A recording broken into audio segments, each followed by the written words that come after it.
మైసూర్ నుంచి ఫుల్ ప్రెజర్తో బయలుదేరిన శివ బాంబే వచ్చాక ఆలోచనల్లో మునిగిపోతాడు. సురభి వచ్చి శివని లంచ్కి తీసుకెళ్లి తాను హైదరాబాద్ వెళ్ళాలి అనుకుంటున్నట్లు చెప్తుంది. ఆఫీస్లో ఉండగా కాల్ చేసి అభి మిస్ అయ్యాడని చెప్తాడు కన్నన్. అభి మిస్సింగ్కి నిరంజన్కి సంబంధం ఉందని గెస్ చేస్తాడు శివ.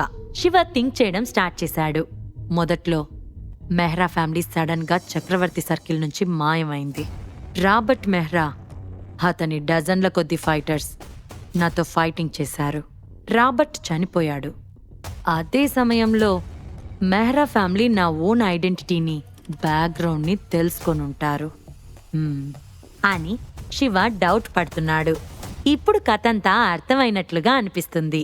బహుశా శివ చేసే పనులన్నీ మెహ్రా ఫ్యామిలీకి సంబంధించిన ఎవరైనా సీక్రెట్గా ఇన్వెస్టిగేషన్ చేస్తున్నారేమో అని శివకి డౌట్గా ఉంది.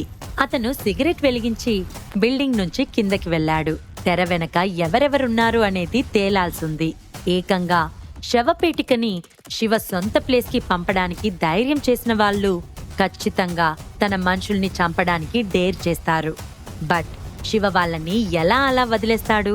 ఖచ్చితంగా వాళ్ళెవరో కనుక్కుంటాడు. సాధ్యమైనంత వరకు తన వాళ్ళని కాపాడుకుంటాడు.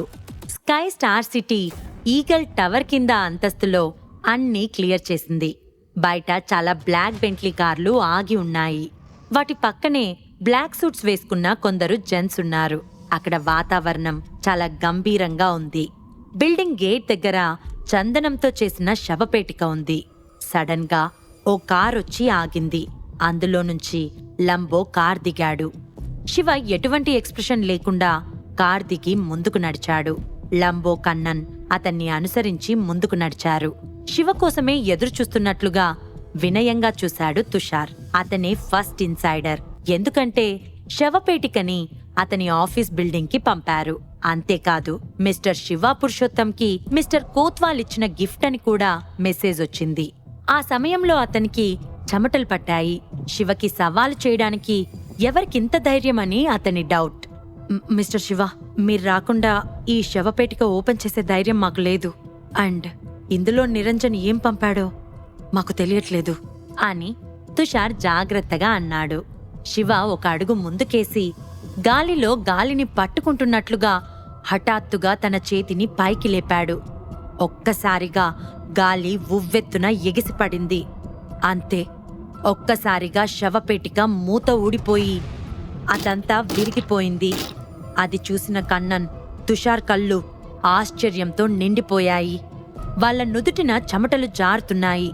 లోపల ఒక బలమైన వ్యక్తి రక్తసిక్తమై ఉన్నాడు. అతను మాట్లాడకుండా నోటికి గుడ్డ కుక్కి ఉంది. అతని చేతులు, కాళ్ళు హ్యాండ్ కఫ్స్తో బ్లాక్ చేసున్నాయి. అతని పరిస్థితి చాలా దయనీయంగా ఉంది. అతనికి హెల్ప్ చేయండి అని అన్నాడు శివ. అతని వాయిస్ చాలా కూల్గా ఉంది. కానీ అతని కళ్ళు మాత్రం కిల్లింగ్ ఎక్స్ప్రెషన్స్ తో ఉన్నాయి. ఆ బాక్స్ లో ఉంది అభినవ్ యొక్క బాడీగార్డ్ అని శివకి తెలుసు. అతని పేరు మెహబూబ్. అభి సర్కిల్లో అతను చాలా క్రూరమైన వ్యక్తి. నిరంజన్ని ఇన్వెస్టిగేషన్ చేయడం కోసం అభినవ్ వెళ్ళాడు. అతని వెంట అతని పనులు చూసుకోవడానికి మెహబూబా వెళ్ళాడు. తుషార్, కన్నన్ మెహబూబాకి హెల్ప్ చేశారు. వెంటనే మెహబూబా నోటికున్న గుడ్డను విప్పి వాటర్ ఇచ్చారు.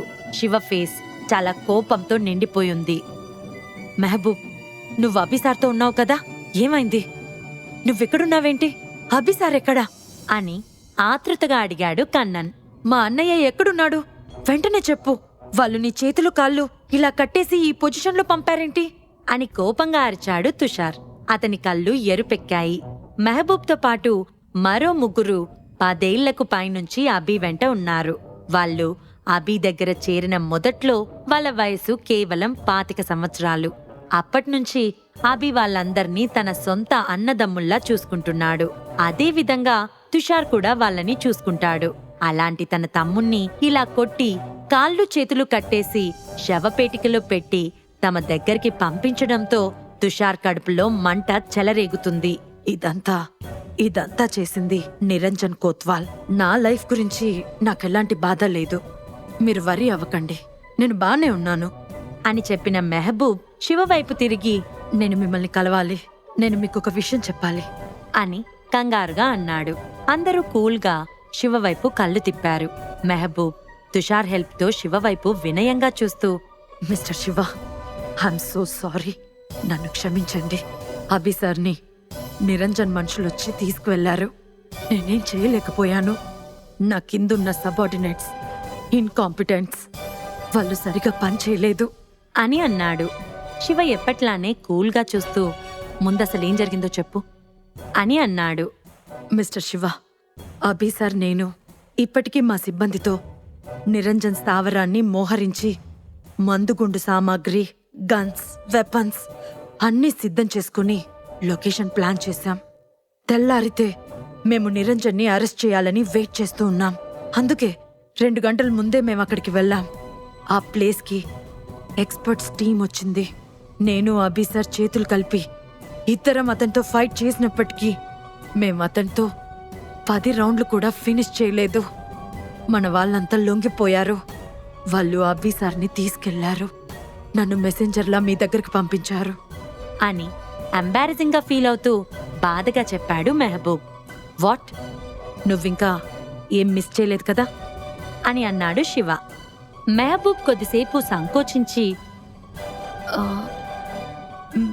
మీరు మిస్టర్ నిరంజన్ కోత్వాల్ యొక్క దారికి అడ్డం వస్తే మీరు మరణం కోసం ఎదురు చూస్తున్నారని వాళ్ళన్నారు. వాళ్ళు మిస్టర్ అబ్బీని తీసుకెళ్లి అతని కోసం వెయిట్ చేయమని చెప్పారు.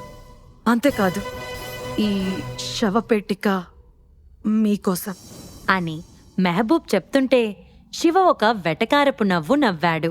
అతని ఫేస్లో ఒక క్రూరమైన లుక్ కనిపిస్తుంది. ఆ నవ్వు చూసిన మెహబూబా ఇంకేం మాట్లాడలేదు. నిజానికి శివని నిరంజన్ కలవాలి, మాట్లాడాలి అనుకుంటున్నాడు. కాని నిరంజన్కి శివ ముందు మోకరిల్లే వరకు నిద్ర పట్టేలా లేదు. అతను ఏకంగా శివ కోసమే శవపేటికని అతని ఆఫీస్కి పంపించాడు. ఇది నిరంజన్ చేసిన పెద్ద తప్పు. తుషార్, కన్నన్, అతన్ని ట్రీట్మెంట్కి పంపి ఎల్వి మ్యాన్షన్కి స్టార్ట్ అవ్వండి అని కోపంగా అన్నాడు శివ. ఓకే మిస్టర్ శివ అని తల ఊపి అక్కడి నుంచి బయలుదేరారు. వాళ్ళ ముఖాలు హత్య చేసే విధంగా ఉన్నాయి. శివ అక్కడి నుంచి వెళ్లడానికి నేరుగా తన కార్ దగ్గరికి వెళ్లాడు. లంబో కార్ స్టార్ట్ చేశాడు. శివ కార్ బ్యాక్ సీట్లో కూర్చోగానే కార్ అక్కడి నుంచి స్టార్ట్ అయింది. డ్రాగన్ హౌస్ బయట ఎల్వి మ్యాన్షన్లో లోతైన విశాలమైన తలుపులు ఓల్డ్ స్టైల్తో పూర్వపు రాజవంశంలోని రాజనివాస స్థలంగా ఉంటాయి. అనేక మార్పుల తర్వాత ఇది ఒక గొప్ప వ్యక్తి చేతికి వచ్చింది. ప్రైవేట్ ఎల్వి మ్యాన్షన్ కి చాలా లోతైన, సాటిలేని అధికారిక నేపథ్యం ఉంది. ఎల్వి మ్యాన్షన్ వెనుక గొప్ప లీడర్ ఉన్నాడని అందరికీ తెలుసు. ఆ నాయకుడు ఇంపీరియల్ సర్కిల్ కి ఇన్ఛార్జిగా ఉన్నాడు. అతనే దేవాంశ్. వాళ్ళు చాలా రెస్పెక్ట్ ని అనుభవిస్తున్నారు. ఈ ఎల్వి మ్యాన్షన్ ని ప్రపంచంలోనే ఏ స్టార్ హోటల్స్ తో కూడా పోల్చలేము. అన్నిటికంటే మెరుగైనదని చెప్పొచ్చు. నిరంజన్ ఈ బిల్డింగ్ లోనే కొద్ది రోజులుగా ఉన్నాడు. ముఖ్యమైన విషయాలు డిస్కస్ చేయాలి అనుకున్నప్పుడు ఖచ్చితంగా అదే బిల్డింగ్ లో ఉంటాడు. బ్లాక్ బెంట్లీ ఎల్వి మ్యాన్షన్ ముందు ఆగింది. లంబో కార్ దిగి డోర్ ఓపెన్ చేశాడు. శివ కాసేపు అలానే నిల్చొని మ్యాన్షన్ ని చూస్తూ ఉన్నాడు. మిస్టర్ శివ, మీరు లోపలికి వెళ్ళాలనుకుంటున్నారా అని మరో కార్ దిగిన కన్నన్ డిగ్నిఫైడ్ ఫేస్ తో అడిగాడు. నిజానికి కన్నన్ మనసు పగ, కోపంతో నిండుంది. కాని అతను పైకి చాలా ప్రశాంతంగా ఉన్నాడు. నిజానికి శివ అనే వాళ్ళ నాయకుడు లేకుంటే అతను ఈరోజు ఈ ఎల్వి బిల్డింగ్ వైపు చూసేవాడే కాదు. ఇక్కడ మనుషుల్ని లీడ్ చేసే ధైర్యం కన్నన్కి లేదు. ఎల్వి మ్యాన్షన్ గవర్నమెంట్ ఇన్స్టిట్యూషన్ కాదు. ఇది ప్రైవేట్ హోటల్ మాత్రమే. అయితే విశిష్ట అతిథులను ఆదరించాలని ఎల్వి గ్రూప్స్ చక్రవర్తి ఆదేశించిన ప్రదేశం. మనం లోపలికెళ్లాల్సిన అవసరం లేదు. ఎల్వి మ్యాన్షన్ ని చుట్టుముట్టండి. ఎవ్వర్నీ లోపలికి పంపొద్దు. లోపల నుంచి ఎవ్వరూ బయటకి రావద్దు అని కూల్గా అన్నాడు శివ. ఓకే మిస్టర్ శివ అని తుషార్, కన్నన్ శివ ఆర్డర్తో అక్కడే ఉన్న తమ బాడీగార్డ్స్ కి ప్లాన్ ని వివరించారు. అందరూ నిమిషాల్లో మ్యాన్షన్ ని చుట్టుముట్టారు. ఎవరు మీరంతా? ఎక్కడి నుంచొచ్చారు? ఎల్వి మ్యాన్షన్ ని చుట్టుముట్టడానికి మీకెంత ధైర్యం? ఏం కావాలి మీకు?